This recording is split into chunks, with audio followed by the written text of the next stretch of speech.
시작하겠습니다. 네, 우선은 좀 졸리실 시간일 수도 있는데요. 이렇게 또 자리를 대부분 다 지켜주셔서 대단히 감사드립니다. 사실 이 도시재생 활성화 계획에 대한 수립이나 성과평가 이런 부분에 대한 강의나 뭐 이런 논의의 장은 꽤 있었었는데 활성화 계획에 대한 변경에 대한 논의는 최근 들어서 생기게 됐어요. 그래서 얼마 전에 국토교통부에서 한국 그 철도공단 여기 대회의장에서도 활성화 계획 변경에 대한 설명회가 있었고요. 그 자료도 일부 제가 담았습니다. 그래서 국토부에서 사실은 지난 정부, 그 전에 정부부터 도시재생 사업을 했지만 어떻게 보면은 많은 지역에 주민분들이 체감하실 수 있는 도시재생에 대한 사업을 좀 많이 확산하는 취지에서 많은 좀 사업들을 선정을 하고 이제 막 관리 단계에 접어드는 것 같아요. 그래서 관리를 하려다 보면 앞서 이제 이남희 박사님께서 발제를 하셨지만 연차별 추진 시적 평가를 매년 하시다 보면 이게 정말 누가 이렇게 활성화 계획을 이상하게 작성을 해놔서 우리를 괴롭히나 이거부터 이제 시작이 됩니다. 사실 대부분의 도시재생 사업 현장에서는 계획한 사람 따로 있고요. 이 계획한 사업에 대해서 예산을 집행하는 사람이 따로 있고 또 사업에 참여하는 사람이 따로 있고 지원하는 사람이 따로 있습니다. 이게 3, 4박자가 골고루 잘 이게 쿵짝쿵짝 맞아야 되는데 이게 참 쉽지가 않습니다. 그러다 보니 변경에 대한 이슈가 꼭 등장을 하게 돼요. 그래서 오늘 제가 큰 주제는 누구나 다 도시재생이라고 하면 당연하지 않은 건 아실 거예요. 제가 도시재생 사업에 처음 이제 입문할 때 읽었던 책의 제목이기도 합니다. 당연하지 않은 도시재생. 지금 절판돼서 없더라고요. 근데 도시재생 참 당연하지 않아요. 근데 그 당연하지 않은 것들을 현행화시켜서 경중을 따져서 진행을 하려다 보면 참 많은 어려움이 있습니다. 그래서 오늘 제가 말씀드리는 거는 크게 두 가지예요. 얼마 전에 국토교통부에서 설명회를 통해서 전달을 해드린 변경에 대한 사전적인 지식이 있고요. 또 뒷부분에 절차별 실무와 준비 사항을 저희 경험적인 지식을 좀 담아봤습니다. 그래서 다소 사업 현장별로 다를 수도 있고요. 지금 이 시간에도 변경 업무에 대한 내용들이 바뀔 수도 있습니다. 그렇지만 제가 좀 정리를 해봤습니다. 먼저 들어가기 앞서서 활성화 계획 변경 과연 보통 사업지에서 몇 번 정도 할까요? 사업이 종료되기 전에 4번이요? 네, 보통 4번, 적게는 2-3번, 많이 하면은 5-6번 합니다. 네. 왜냐면은 이게 참 4년 동안 혹은 짧은 지역은 3년, 4년, 길게는 5, 6, 6년까지 하는 경우도 있는데요. 이게 매년 바꾸고 또 이게 바뀌었는데 또 상황이 바뀌고 이런 상황들이 굉장히 많습니다. 그래서 그런 내용들을 잘 저희 공유하는 차원에서 준비를 해봤습니다. 저는 지금 사업지는 대전 서구에다가 좀 둥지를 풀었어요. 어제 아시는 분은 아시겠지만 제가 처음 이제 도시재생 사업 현장이 저희 대덕에 있는 신탄진역 중심시가 지역이 있는 신탄진동에서부터 활동을 시작했고요. 그래서 거기에서 좀 활동을 하다가 이제 좀 와 계시죠? 대전 그 대덕구에 있는 대화동, 대전 산단 배우마을은 대화동에서 활성화계획 수립을 지원을 하기도 했었고요. 가장 마지막으로는 오정동에서도 이제 사무국장으로 한 1년 정도 근무를 하다가 이때 조금 이슈가 있었어요. 어떤 이슈였냐면 제가 사무국장으로 갔을 때 가장 크게 부담을 느끼고 가장 많은 어려움을 겪었던 게 계획 변경 업무였습니다. 네. 이 오정동도 일반근린형으로 2018년도에 선정이 된 지역이었는데 계획 변경이 안 돼서 하드웨어 사업을 진행을 못하고 있는 상황이었어요. 그래서 이 변경을 하려고 하는데 사실 뒤에서도 말씀드리겠지만 이게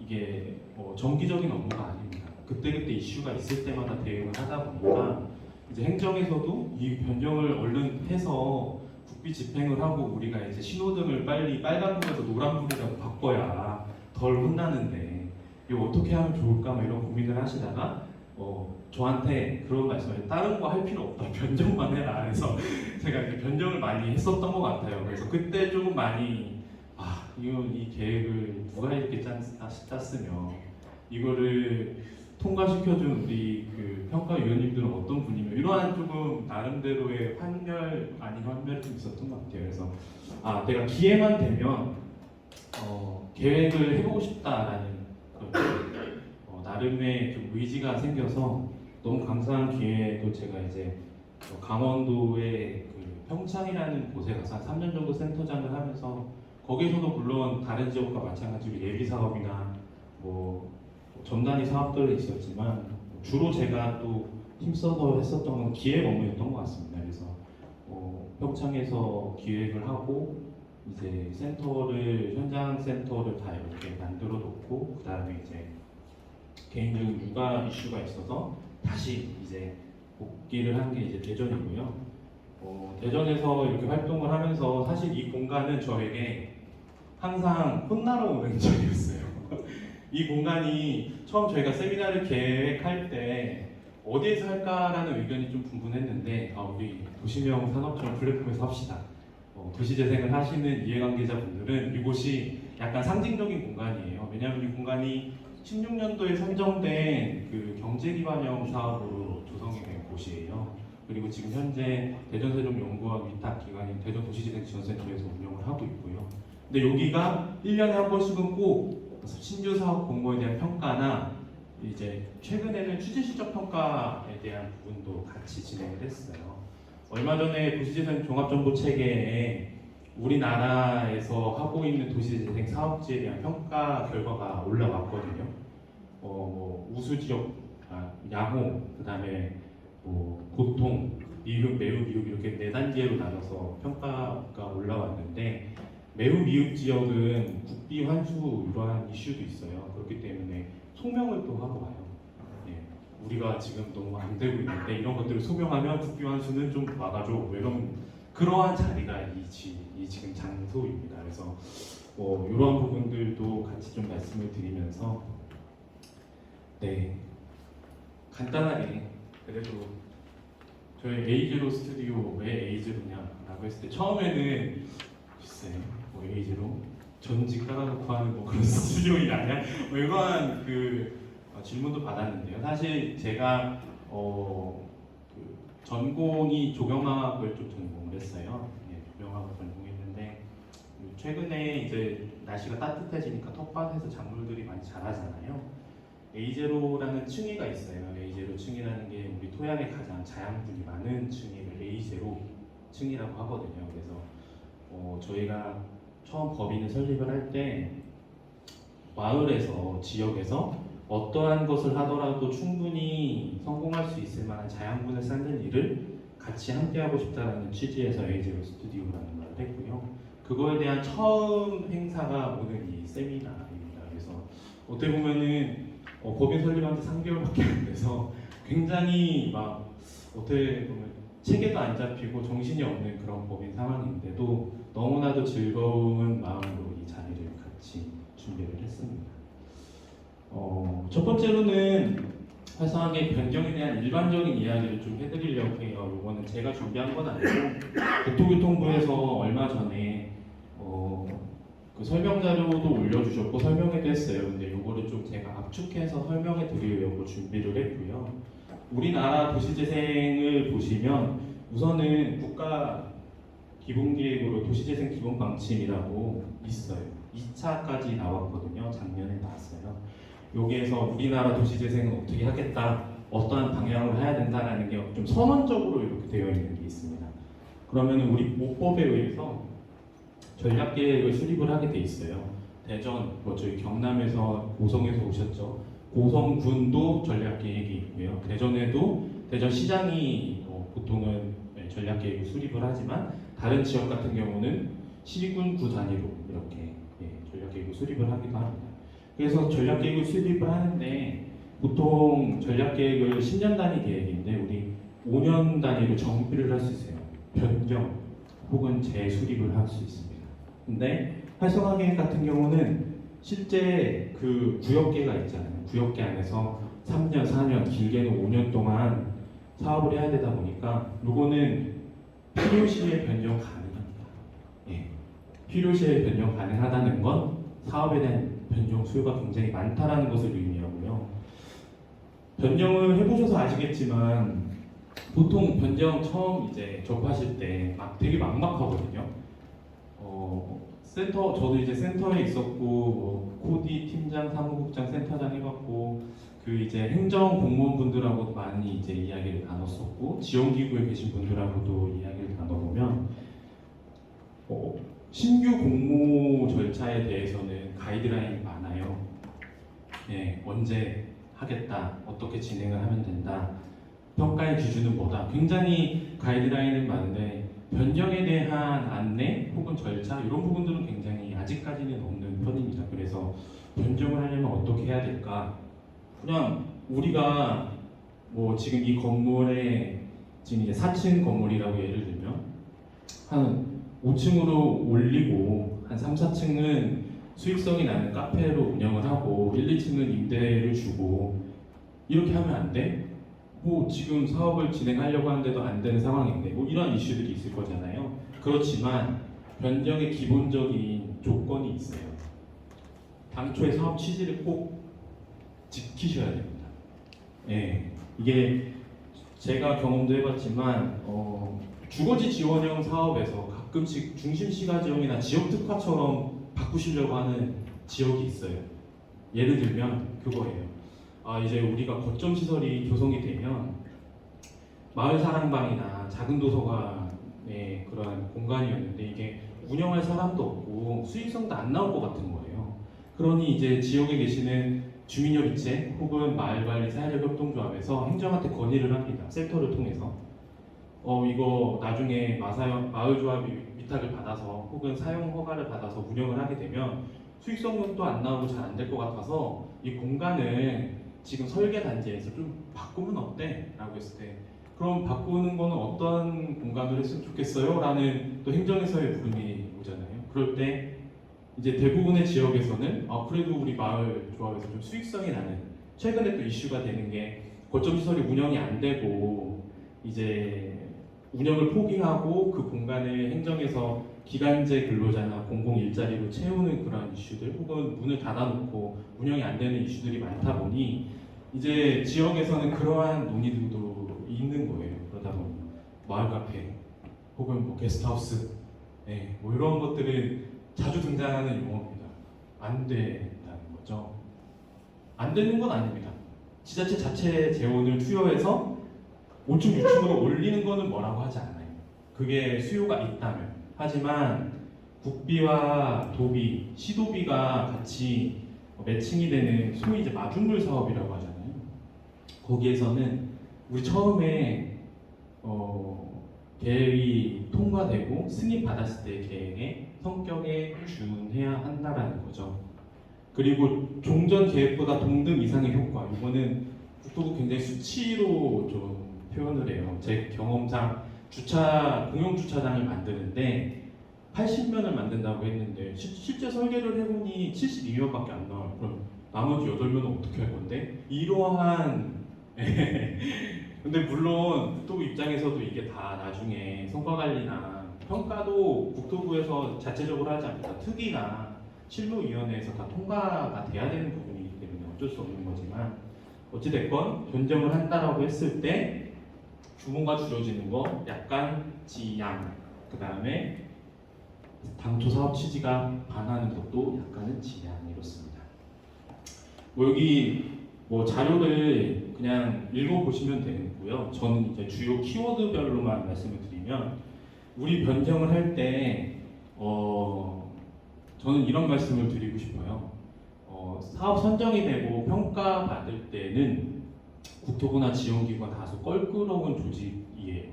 사실 우리 사업지를 평가하는 것 자체가 국비를 어떻게 집행하는지를 모니터링하고 우리가 미흡 지역인지 양호 지역인지 보통 지역인지 평가를 받고 뭐 이러한 어떻게 보면은 관리 감독하는 기관이잖아요. 근데 변경 업무 할 때는 예외입니다. 네. 모르겠습니다. 이건 케바케예요. 케바케고 그때 국토부의 사무관 주무관의 성향이 다를 수도 있지만 제가 경험한 바로는 국토부 입장에서도 변경이 돼야 국비 집행률이 올라가고요. 지원기구 입장에서도 이번에 변경이 신청이 된 데가 그대로 변경이 되면 너무 좋은 거예요. 왜냐하면 이번에 신청해서 안 된다고 한들 다음에 또 안 들어오겠습니까? 그렇죠? 그러니까 이번에 변경 이슈가 있으면 꼭 해주고 싶은 게 국토부와 허브 지원기구의 입장이에요. 그래서 뒤에서도 설명드리겠지만 그냥 국토부 협의사항으로 간단하게 끝나는 거는 그냥 말 그대로 접수 받고 국토부 협의사항으로 공문 받고 끝나요. 근데 실현 가능성 타당성 평가, 우리 실타 평가라고 하죠. 실타 평가를 받는 대상지는 사업자를 꼭 한번 나와보세요. 나와서 본인들이 나중에 평가위원들한테 검토 의견서를 써야 되는데 대부분 검토 의견서에 웬만하면 바꿔줘야 한다라는 논리 이런 것들을 하고 끝까지 변경시켜 주려고 노력을 하십니다. 예, 왜냐면 이 업무 자체가 이미 선정된 지역인데 그리고 뒤에서도 설명드리겠지만 굉장히 솔직 담백한 스토리가 녹여져 있는 변경 업무거든요. 끝까지 숨기는 경우가 있어요. 네, 이거를 마치 저는 이제 과업을 수행하는 입장에서는 탐정 놀이를 한다라고 하거든요. 분명히 그 부지를 확보했는데 부지를 추가적으로 확보했는데 예산 집행에 대한 내역이 없어. 그러면은 끝까지 추적을 합니다. 주무관님한테 계속 연락을 해요. 이거 분명히 솔직하게 해야 인정을 받을 수 있다. 나중에 이거 계속 숨긴다고 하는데 당신이 했던 것도 아니고 전임자의 그런 거니까 하면서 그런 것들이 있고요. 가급적이면 요 실현 타당성 평가는 안 받는 게 제일 좋습니다. 네. 그러면 그냥 국토부가 변경해줄게 하면은 되는 부분이라서요. 이 말씀을 왜 드리냐면 이 밑에 부분에 이 중대변경, 경미변경이라고 되어 있지만 큰 차이는 평가를 받냐 안 받냐, 실타 평가를 받냐 안 받냐. 실타 평가를 받는 경우는 우리도 절차도 많아져요. 주민공청회도 해야 되고요. 의회 의견 청취도 받아야 하고요. 다양한 절차들이 계속 붙습니다. 그래서 가급적이면 변경의 이슈가 가벼울 때 협의를 하셔서 그때그때 변경하시는 게 제일 좋다라는 말씀을 드리고요. 그럼에도 불구하고 중대한 변경이 된다라고 했을 때는 최대한 기존의 활성화계 유지해야 해요. 특정 사업에 대한 삭제, 규모 축소, 불가피한 경우를 지향이라는데 사업을 삭제하거나 하면 중대한 사항에 해당이 돼서 절차가 굉장히 많아지게 됩니다. 그리고 우리 도시재생 사업 선정 당시에 100점 만점 기준에서 가점 1, 2점씩 주는 다양한 사업들이 있어요. 예를 들면 예전에 이제 그 오정동의 사례도 있었지만 기금을 10% 사용 의무해야 된다 뭐 이런 부분도 있었고요.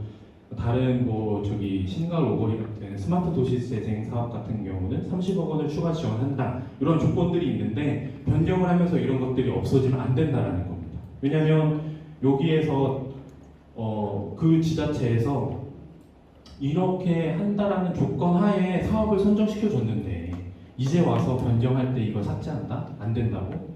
그럼 그만큼의 신규 사업을 발굴을 해야 된다는 거죠. 예, 이건 어떻게 보면은 그 국비에 대한 매칭 예산 규모가 큰 만큼 이런 부분들을 잘 지켜주셔야 하는 거죠. 그래서 이 연도별 발전 사항은 그냥 참고만 하시면 될 것 같습니다.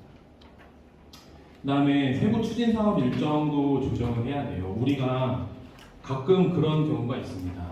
하드웨어 사업, 그러니까 시설 사업을 다양한 이유로 부지가 바뀐다거나 보상이 늦어진다거나 막상 공사를 하려고 했는데 이 집안이 연약해가지고 그 공법에 대한 새로운 부분들을 조금 타당성 있게 검토를 한다거나 너무나도 다양한 이슈들이 많아서 대부분의 시설 사업들이 제때 준공이 되는 경우가 많지 않습니다. 그런 경우에 대부분 사업 기간을 1년 정도 연장을 하거든요. 1년 정도 연장을 하는데 그때 마찬가지로 소프트웨어 사업도 연장이 필요하고 센터 운영에 대한 연장도 필요한데 최근에 지자체에 대한 여건들이 그렇게 녹록지가 않아서 대부분 하드웨어만 연장하는 경우가 있죠.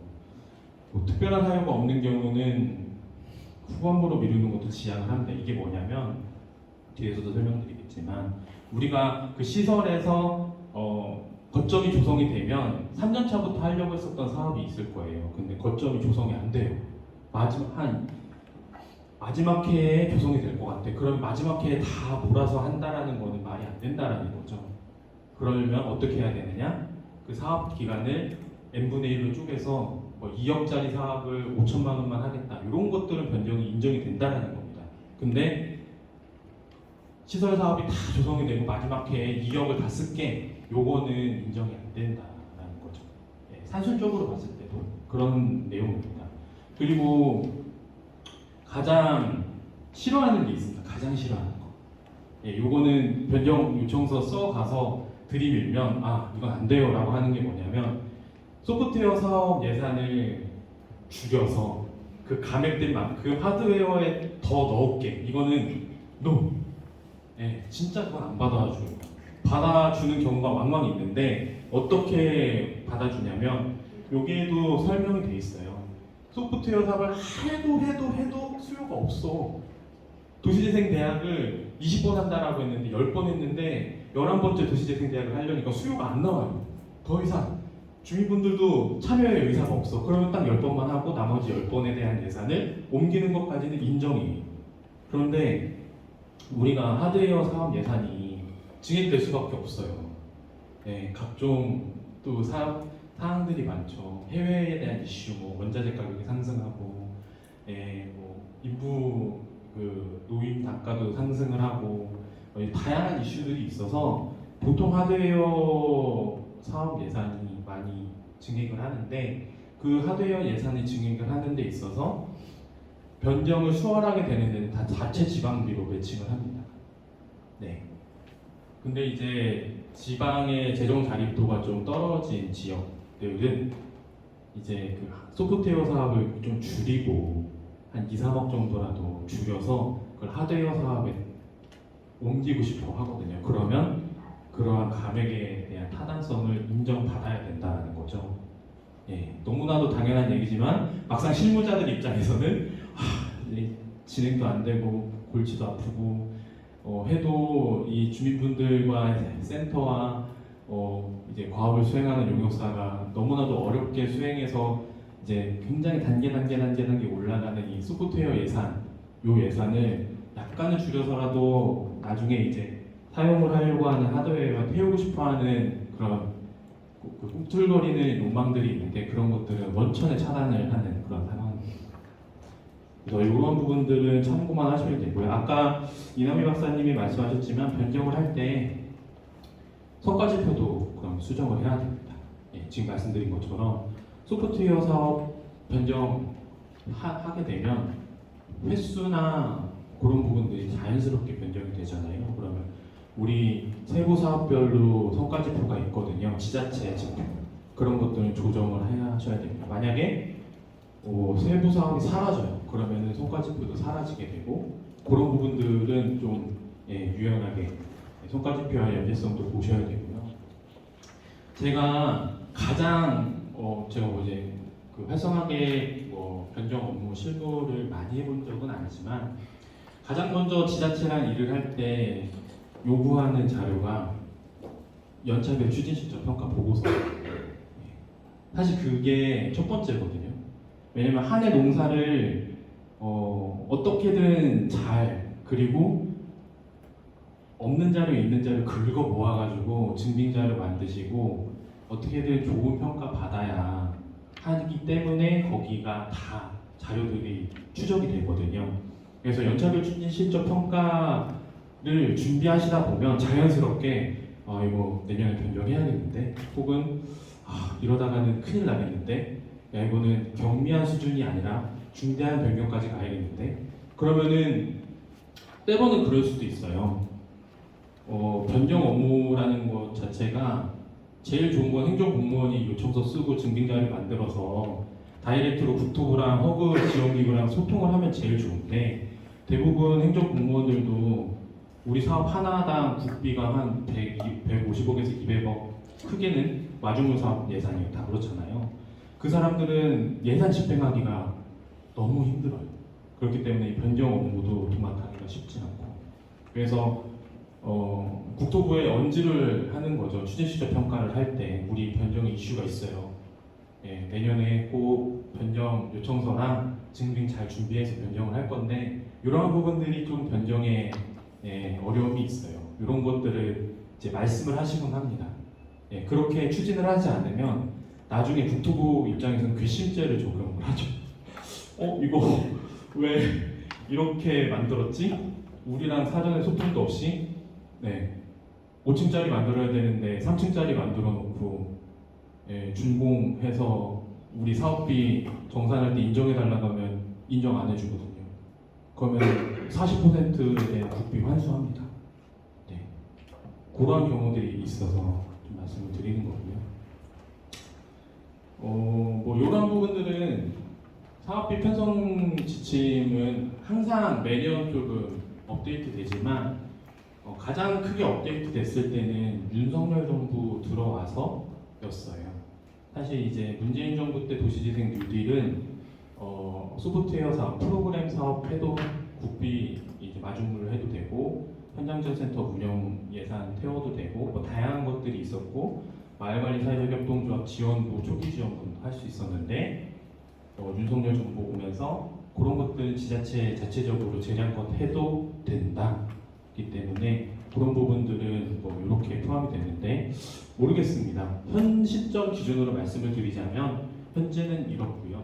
그래서 이러한 부분들 비품 구입이나 소프트웨어 사업 예산 편성 불가입니다. 그래서 기존에 우리가 가지고 있는 사업들이 있을 거예요. 거기에서 추가적으로 예산을 편성하는 데 있어서 현 시점 기준을 약간씩은 적용을 하시는 것 같더라고요. 이거는 좀 참고를 하시면 될 것 같습니다. 그리고 중대한 변경 사항에서의 가장 큰 기준 중에 하나가 총사업비 기준 10%예요. 예를 들어 우리 마중물이라고 하죠. 도시재생 재정보조사업 마중물은 200억인데 총사업비가 300억인 지역이 있어요. 예를 들면 여기 보시면 부처연계나 공기업, 민간, 지자체 자체 혹은 허브 기금 활용 이런 걸로 300억이면 우리 예를 들어 25억이 진행이 돼요. 그러면 이건 중대한 사항은 아니고 경미한 변경에 해당됩니다. 총사업비 기준이거든요. 예를 들어 그런 경우가 있어요. 마중물 사업에서 35억이 진행이 돼요. 예를 들어 300억, 총사업비 300억 기준에서 재정보조 사업 예산이 35억이 그러면은 중대한 변경이 되잖아요. 근데 지자체 입장에서는 중대한 변경을 하면 너무나도 절차가 지난하고 힘드니까 각종 사업들을 다 보게 됩니다. 지자체 자체 사업 중에 끝난 사업이 있나? 여기에서 한 4억 줄었네? 그 다음에 공기업 투자 사업, 민간 투자 혹은 부처연계 사업에서도 그렇고요. 그래서 최대한 총사업비를 10% 안으로 맞추려고 하는 경우가 많습니다. 근데 이거는 허그나 국토부에서도 권장을 해요. 왜냐하면 이번에 빠르게 변경을 하고 사업이 진행이 되는 게 좋으니까. 그래서 이러한 부분들 기준을 참고를 해주시고요.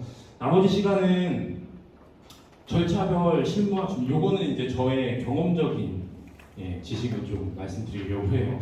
사실 어떻게 전달을 해드리면 좋을까 하다가 계속 이제 책상에 앉아서 고민을 했어요. 절차별이니까 절차를 한번 쪼갤 수 있는 만큼 쪼개보자 해서 20개 절차로 좀 쪼개봤어요. 요거는 중대한 변경에 대한 기준이고요. 경미한 변경 같은 경우는 약간 이게 축소될 수 있겠죠.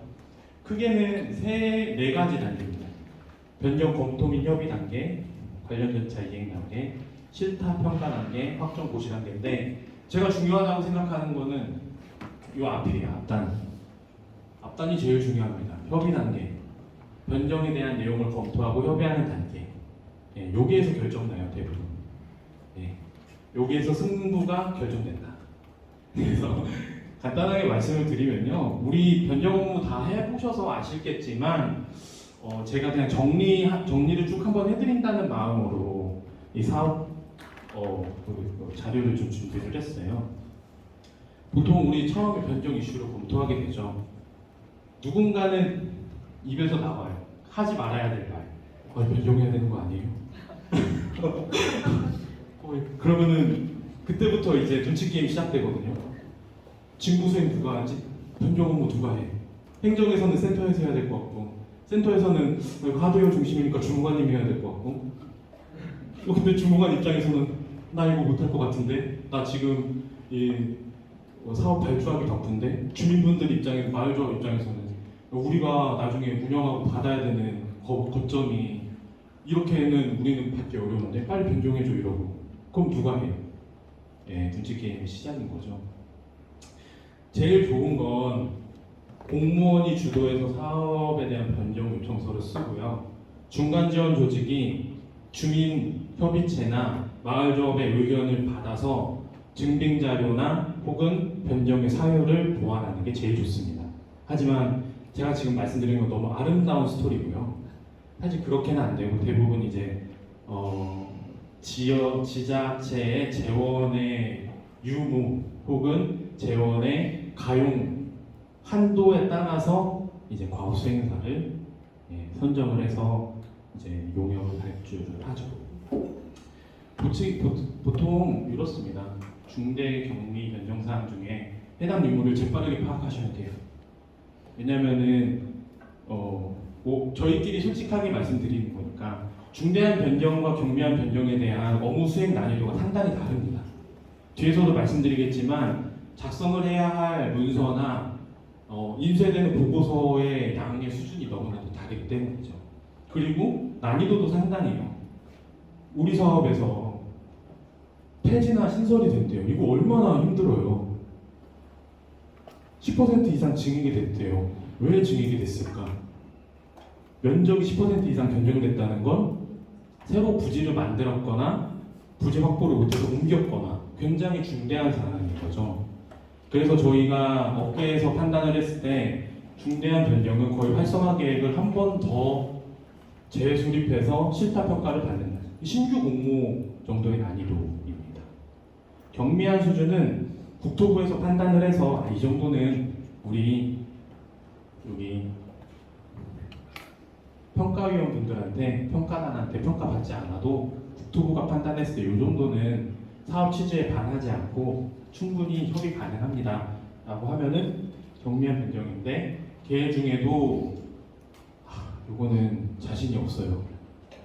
내가 국토부 실무자, 사무관이나 주무관이 이거 약간 애매한데요. 예를 들면 면적이 10% 이상인데 한 9%에 해당돼요. 네, 진짜.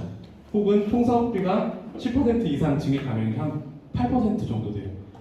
저의 예시로 말씀드리면 한 9.87%까지 맞춰본 적이 있어요. 그런 경우는 경미하더라도 실탄을 받아야지 이렇게 합니다. 근데 이 지금 말씀드린 경미하지만 실탄을 받아야지 이러한 부분의 과정이 언제 이루어지냐면 다 여기 1단계 검토 및 협의 단계에서 이루어져요. 여기에서 결정이 되면 그 다음부터 일사천리거든요. 네, 잘 보시고 우리 지금 지역마다 변경의 이슈가 있으시면 중대한 변경 사항인지 경미한 사항인지 한번 확인해 보시고요. 그리고 나서 눈치 게임 하시고요. 누가 수행해야 되느냐 이거 하면 정말 지난해요. 보통은 올해 기준으로 4번 4차에 걸쳐서 접수를 받거든요. 그러면 보통은 경미한 수준은 준비한 게 한 3개월 정도 소요가 되는 것 같고요. 중대한 거는 짧게는 6개월, 길게는 뭐 1년도 해당이 됩니다. 왜냐하면 뒤에서 설명드리겠지만 실타평가 받았는데 조건부 승인이나 미승인이 떨어지면 이거는 답이 없거든요. 그리고 변경 의사를 전달하셔야 되는데 여기 지금 공무원은 한 번도 없으신 것 같아서 편하게 말씀드릴게요. 지자체 자체 계정으로 정보체계에서 상담이 신청이 가능합니다. 이건 자체 계정으로 로그인하시면 하시고 제 기준으로는 허그 지원기구에서 저 같은 민간 영역 혹은 중간 지원 조직에서 연락을 하면 네, 되도록이면 공무원과 소통하겠습니다 이래요. 왜냐하면 예산에 집행 권한이 있는 사람과 소통을 하겠다는 거예요. 네, 허구도 많이 이제 경험치가 쌓이셔서 예를 들어 나 센터장인데요. 이렇게 할 겁니다 하고 했었는데 나중에 주무관이 다른 이야기를 하시고 근데 결국에는 공문 시행과 예산 집행은 공무원이 하니까 그래서 허그에서도 예를 들어 저 같은 경우도 이제 과업을 수행하는 입장에서 허그에 연락을 해요. 유선으로 전화를 하거나 이메일로 쓰거나 그러면 그쪽에서 정중하게 말씀을 하세요. 이번까지는 이제 대표님이랑 소통을 하지만 일정이나 혹은 서류에 대한 부분들, 이제 행정 절차에 대한 부분은 행정공무원 주무관이나 팀장과 무조건 하겠다. 근데 그게 많습니다. 그래서 이 부분이 있고요. 권역별 변경 업무에 대한 컨설턴트가 있어요. 이거는 종합정보체계에 보시면 되고, 네, 정말 그렇죠. 불철주야 진짜 노력을 하시는 분들, 이분들의 업무량이 너무 상당하시고요. 그렇지만 정말 세심하게 변경을 해주시는 분들이에요. 그리고 이러한 나중에 컨설팅을 가시면 정말 변경의 꿀팁 이렇게 써주시면 좀 더 평가해서 좋게 받아요. 이러한 것들을 해주시는 분들입니다. 네, 변경 요청서를 작성하는 단계예요. 우리 요청서는 다 양식 한 번씩 보셨을 거예요. 종합정보체계 공지사항이 있고요. 변경사항에 대한 증빙자료도 함께 준비를 하셔야 됩니다. 근데 그 증빙자료는 이제 취재시적 평가하면서 계속 아까 이제 아카이빙, 기록화 중요하다 말씀하셨잖아요. 그게 다 이제 여기 증빙자료에 들어가는 거죠. 제가 한 5가지 정도 주요 변경 이슈를 가져왔어요. 여기에서 빠지는 거는 저는 본 적은 없었던 것 같은데 굉장히 특이한 케이스. 거기는 국토부의 서기관이 가서 현장을 보는 그런 케이스죠. 저는 첫 번째 사업 부지에 대한 변경이에요. 그러니까 위치가 바뀌거나 부지를 추가 확보했거나 사업 부지가 우선 변경이 되는 경우가 대부분. 두 번째는 타 부처 사업과의 중복이 있어요. 그래서 하드웨어 시설 기능의 조정이 필요해요. 예를 들어 우리 사업이 21년도에 선정돼서 22년도에 시작이 됐는데 아니 지방소멸 대응기금, 농촌중심지 사업 혹은 이제 다른 중기부 사업으로 우리랑 유사한 건물들이 하나둘씩 먼저 우리보다 앞서가요.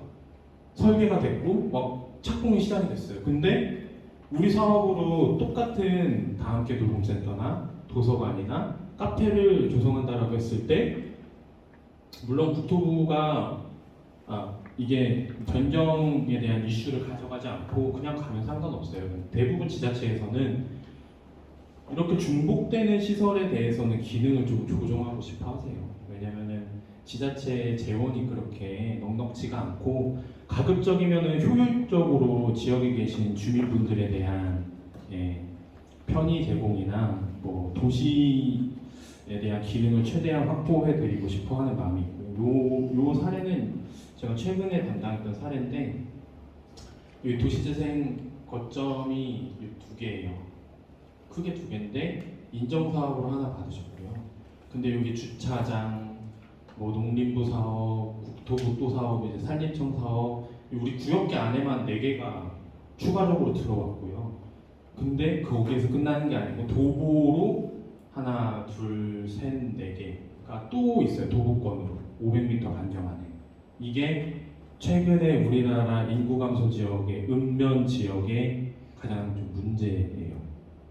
제가 이 사례는 경상북도 모 시군의 사례 하나고요. 최근에 여기 담지 않은 또 다른 충남의 사례, 여기는 지금 중복되는 이러한 생활레소시가 10개 남짓 되는데 충남의 사례 같은 경우는 20개가 넘더라고요. 그러다 보니 지역 주민분들 입장에서는 건물이 올라가는데 이게 도시재생인지 농림부 사업인지 아니면 지방소멸 대응기금으로 올라가는 사업인지 몰라요. 그렇지만 우리 동네는 좋은 거니까. 근데 이제 막상 실무자들 입장에서는 좀 어렵죠. 그 다음에 앞서 말씀드렸던 소프트웨어 횟수, 사업비 조정 이런 게 있고요. 또 하드웨어 사업비가 필수 불가결하게 증가합니다. 예, 물자 상승, 또 건설 사업 관리 기준이 강화돼서 이런 부분, 그다음에 공사기간 연장에 따른 사업기간 조정, 대부분 이렇게 한 5가지의 범주에 있습니다. 이렇게 변경 요청서를 작성을 하게 됩니다. 그리고 나서 별표가 2개가 있죠. 첫 번째 대면입니다. 초안을 사전에 이메일로 전달을 해요. 권역 컨설턴트 허그에 계시는 박사님 담당 컨설턴트에게. 그러면은 유선이나 이메일로는 전달하는 게 한계가 있으니까 요청서를 이메일로 소통을 사전에 보내고요. 그다음에 대면 컨설팅을 원칙으로 합니다. 원래 예전에 코로나 시국 때는 비대면으로 하기도 했었는데 대면으로 하고요. 명확한 컨설팅이 필요하고 솔직담백한 스토리. 숨기는 경우가 많아요.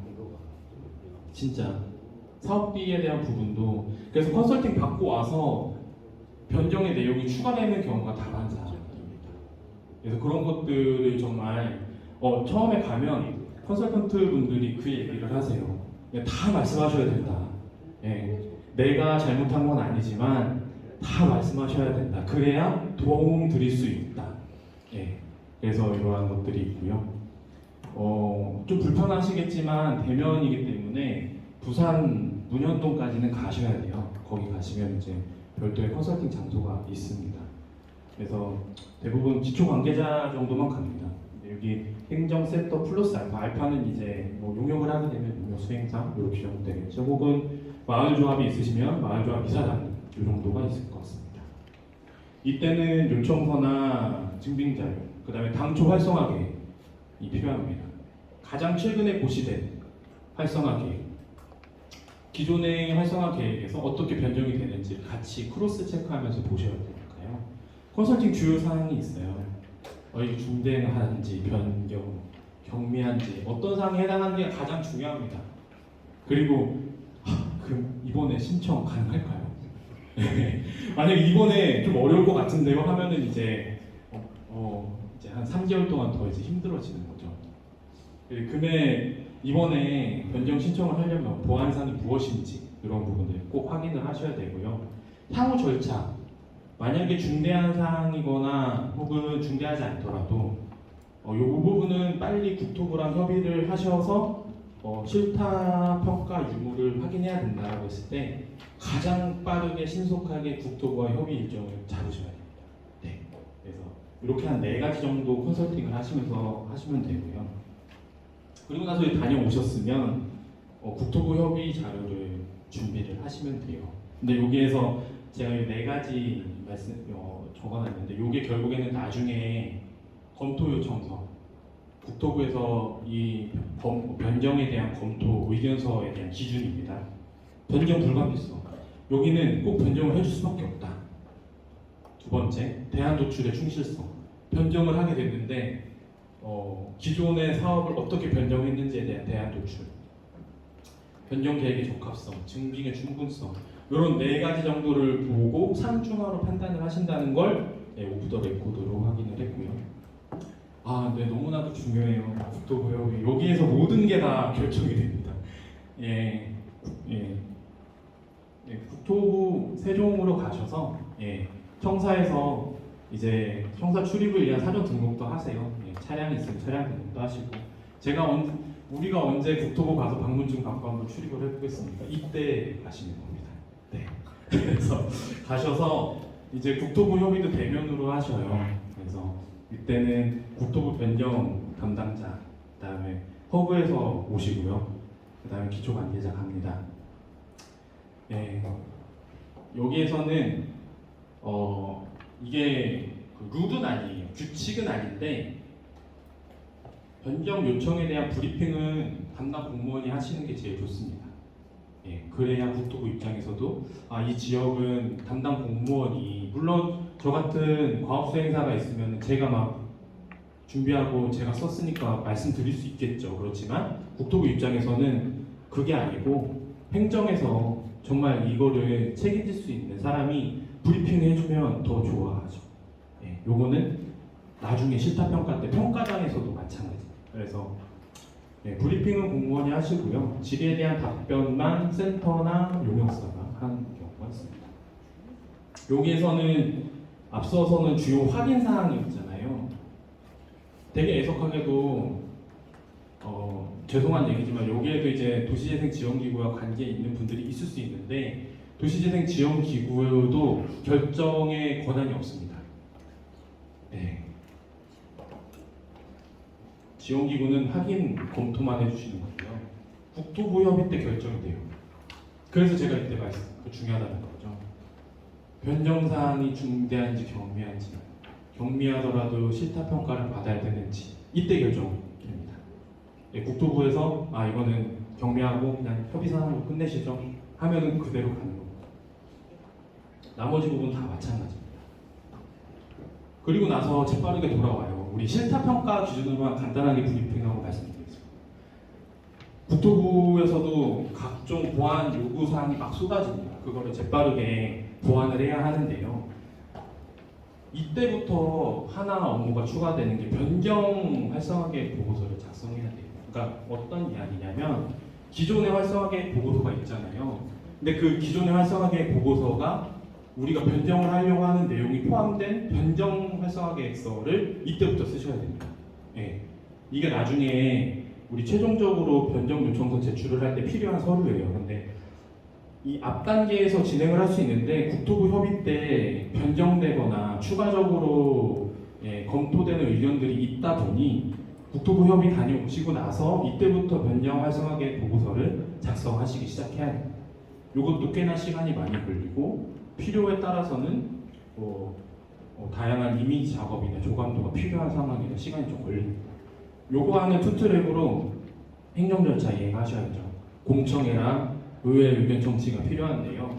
제 경험상 말씀드리면 공청회는 지역 일간 신문이나 혹은 때에 따라서는 지자체 홈페이지에 그냥 고시하는 경우도 있으시더라고요. 고시를 하시고 지방의회 같은 경우는 연간 회기 일정이 있는데 우리 변경 절차에 정례회나 임시회 때 안건으로 상정해서 요거를 의견 청취할 수 있으면 좋겠지만 그렇지 않은 경우도 있기 때문에 그때는 의회 사무처나 사무과에 말씀을 드려서 의원님들이 다 모이시는 시간대에 간단하게 관련 이제 부서장이나 팀장이 가서 브리핑하고 이렇게 진행이 되고 우리 지자체 재원이 어떻게 변경돼서 투여가 되고 이런 브리핑을 하시고 의견 청취를 하는 과정이 필요합니다. 행정기관 의견 수렴은 이제 행정협의회가 있다면 부군수님이나 국장님 주재하에 부자치단체장이 이제 주관을 해서 행정협의회를 해서 이런 내용들을 하면 좋지만 그게 어렵다면 그냥 문서 공람을 해서 관련 부서 의견 좀 받는 그런 식으로 하셔도 될 것 같습니다. 변경 지역에 대한 현장 방문을 꼭 하세요. 실타평가 때. 왜냐하면 어떻게 변화됐는지 문서상으로 확인이 안 되는 것들을 현장에서 또 봐야 되거든요. 그래서 이게 이제 이번에 2차 지금 진행이 되고 있는 변경 절차 때 이렇게 타당 실타평가 대비 현장 방문을 하시고요. 이때는 국토부 담당자 오고 시도 광역 담당자가 옵니다. 대전으로 따지면 국토부 대전시 이제 구청 공무원 그다음에 지역기구 허구에서도 오고요. 기초 관계자 과장님 그다음에 팀장, 주무관, 그다음에 센터의 센터장, 사무국장, 팀장, 코디 이렇게 많이 오다 보니까 자연스럽게 마을조합의 이사장님 한 15명, 20명이 현장에서 북적북적 하면서 우리 사업 이렇게 변경할 거야. 국토부의 의견이 이렇게 되고 그런 컨설팅을 해주시고요. 이때도 평가에 대한 그런 관점이라기보다는 변경사항에 대한 컨설팅이에요. 끝까지. 제발 요청서 이렇게 적어주세요. 우리 평가위원들한테 잘 보여야 되는 그 노하우를 계속 말씀하시고 변경 요청서 제출입니다. 공문으로 시행하기 때문에 이건 지자체에서 하시는 거고요. 이건 종합정보체계에서는 경미한 사항은 협의 변경, 실타평가는 종합평가 부분인데 이때 보시면 변경 활성화 계획서도 같이 내야 돼요. 예전에는 굉장히 힘들어서 이런 부분들 다 인쇄까지 해서 이제 제출을 하고 하죠. 요 부분부터는 이제 약간 손을 떠난 상황이에요. 네, 우리 변경 요청서 다 제출하고 자료가 제출했어요. 그럼 여기부터는 이제 평가 과정인데 기존에 제출한 거를 잘 이렇게 또 정리를 하는 거죠. 우선은 현장 방문했었던 부분, 그 다음에 변경 요청서 제출 자료를 국토부나 지원기구에서 검토 의견을 보내요. 예, 충실하다, 변경이 불가피하다, 여기는 변경을 했으면 좋겠다, 예, 지자체 자체 지원도 투여한다 하더라. 그러니까 건수가 많으면 자연스럽게 평가위원분들도 놓치는 부분이 있는데 그런 것들을 이제 주무부서인 국토부랑 지원기구가 조금 의견서를 주는 부분이고요. 그거를 참고해서 평가위원분들이 서면 질의를 합니다. 내 생각에는 요거는 좀 더 추가되고 확인됐으면 좋겠는데, 예를 들면 건물을 3층에서 4층으로 올리는 데 있어서 추가된 부분에 대한 정량적인 데이터 혹은 주민들의 의견, 상인분들의 목소리 이런 것들이 문서에는 없는데 이거 좀 보완해 주세요. 이런 식으로 검토 의견서를 줍니다. 요 검토 의견서를 지자체에 바로 전달하는 게 아니고 또 지원기구에서 수고를 해주세요. 그래서 지원기구가 이제 건건별로 다 이제 지자체에 배부를 하죠. 광역을 통해서. 그리고 언제까지 서면 질의에 대한 답변서를 보내주세요. 그러니까 평가위원들이 질의가 있는데 요거를 언제까지 답변해 주시면 우리가 최종적으로 자료를 받아보겠습니다. 이런 과정이 있습니다. 여기에서 한 번 더 활성화계획 변경 활성화 계획서를 또 수정하게 되죠. 그리고 서면 질의에 대한 답변서도 또 쓰게 되고요. 그리고 나서 답변서는 이렇게 양식이 또 있습니다. 종합정보체계에 가면요. 그래서 서면 질의에 대한 내용, 변경 활성화 계획 증빙자료 포함을 해서 이제 예산 편성 이런 부분들이 있고요. 이거를 다 제출을 하고 이제 종합평가를 하시는데 이거 제출을 하실 때 발표 자료도 같이 보내요. 발표는 대략 제 경험상 한 12분 발표에 8분 질의응답 이렇게 20분 안으로 끊습니다. 그리고 발표 장소는 이번에는 부산, 3차는 세종, 4차는 대전 이렇게 있고요. 부산은 아마 허그가 될 것 같고요. 세종은 컨벤션 센터나 이제 그런 소셜 캠퍼스 여기에서 나가기도 하고요. 대전은 아마 여기가 될 확률이 큽니다. 이렇게 이제 발표 평가를 하는데 발표는 부서장이 하게 되어 있습니다. 과장님들. 과장님들이 책임을 지어야 되고 이 변경에 대한 업무 이해가 있으신지도 확인을 해야 되고 근데 대부분 이제 시나리오를 읽으시죠. 읽으셔도 부서장이 해야 됩니다. 그리고 제일 중요한 건 그게 있죠. 그러니까 발표를 하실 때 우리 사업은 어떻고요 이렇게 이게 아니고 서면 질의 답변서 내용 중심으로 발표를 하셔야 돼요. 그 말은 뭐냐면 평가위원들이 궁금해하는 내용을 우리가 이렇게 짧은 시간 안에 보완해서 변경을 이렇게 내실 있게 준비하고 있다. 요게 제일 중요합니다. 그러니까 A부터 Z까지 다 발표하실 필요 없고요. 평가위원들이 궁금해하는 사항 위주로 발표를 하십니다. 그러면 또 평가위원들이 평가 의견을 주겠죠. 이 변경에 대한 의견을. 그걸 또 보완을 하셔야 됩니다. 또 보완을 해요. 그 활성화계 변경을 또 내용 보완을 하셔야 됩니다. 그리고 나서 이제 최종적으로 보완 사항에 대한 부분을 우리가 다 보완을 해서 제출을 하면 그거를 가지고 이제 국토교통부에서 이제 실무위나 특위에 상정을 해서 우리가 국비 지원에 대한 타당성을 이렇게 확인을 했습니다. 당신들의 의견을 주세요. 이런 거고요. 그렇기 때문에 이렇게 이제 심의 결과가 이렇게 나옵니다. 그래서 예를 들면 어디는 승인, 어디는 미승인, 혹은 조건부 승인. 근데 이 정도 단계까지 가게 되면 미승인은 거의 없고요. 미승인 될 것 같은 경우는 대부분 접수조차 못합니다.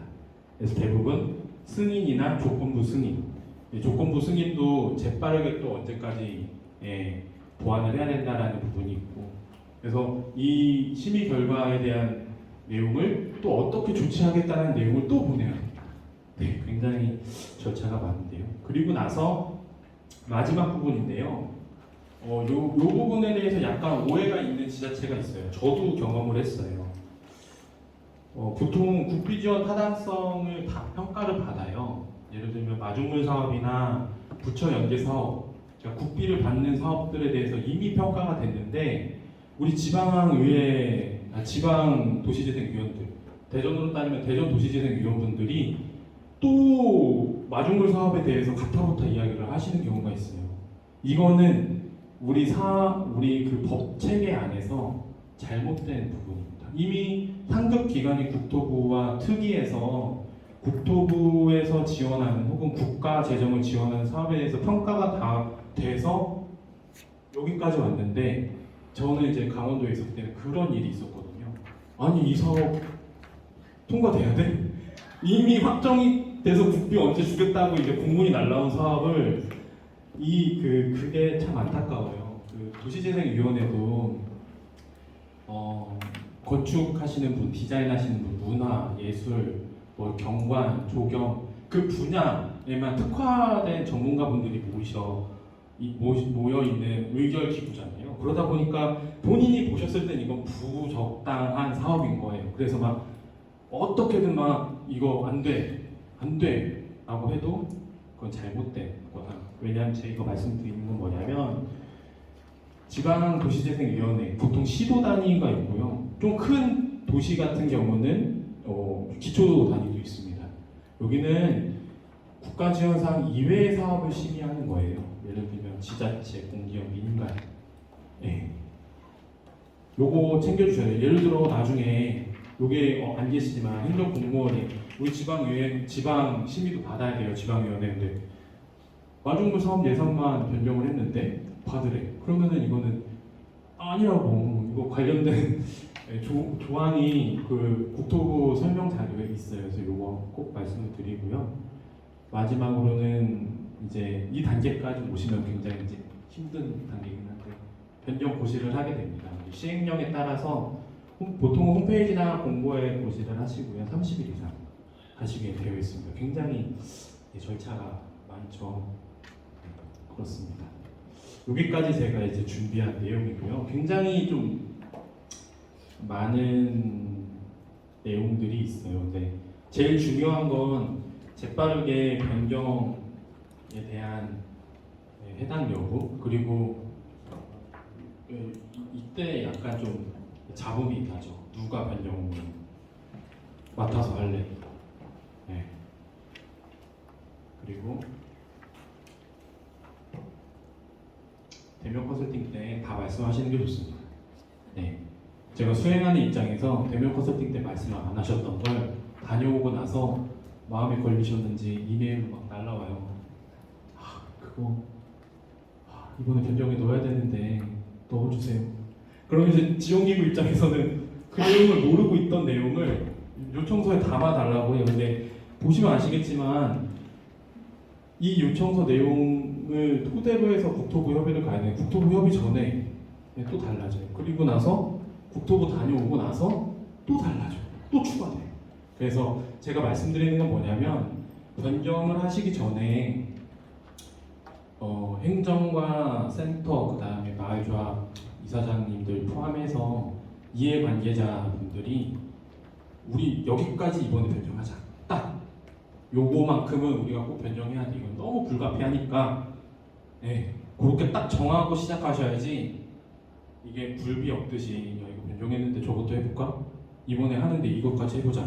이러면 아마 3개월, 6개월 안에 끝나지 않을 상황이 발생합니다. 그래서 빠른 의사결정을 하셔서 변경 요청서를 명쾌하게 쓰시고 변경 요청서를 허그나 국토부 협의 과정에서 변경은 내용이 변경될 수는 있는데 계속 이어붙이시는 거는 좀 어려울 수 있어요. 그거는 나중에 현장에 나오셔서도 좀 싫은 소리를 하십니다. 우리랑 협의되지 않는 내용이 요청서에 있는 내용들 그런 부분들은 나중에 평가단의 의견을 또 디펜스를 못해요.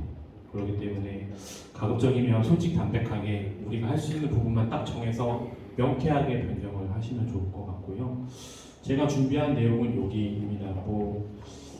여기까지고 사실 변경 요청서 작성에 대한 부분이 굉장히 어렵습니다. 그래서 마치기 전에 가장 말씀을 드리는 건 뭐냐면 저도 경험이 많지는 않지만 다른 지역에 계시는 분들에게 한번 물어보세요. 너네 아까 이제 음성에 계신 사무국장님께서 보통 4번이라고 하셨잖아요. 대부분 그 정도 변경하시거든요. 그러면 쌓여져 있는 변경 요청서의 문서 수가 많을 겁니다. 그리고 지원기구 컨설팅을 받아보시면 지원기구에서도 잘된 사업 지역의 변경 요청서안을 주세요.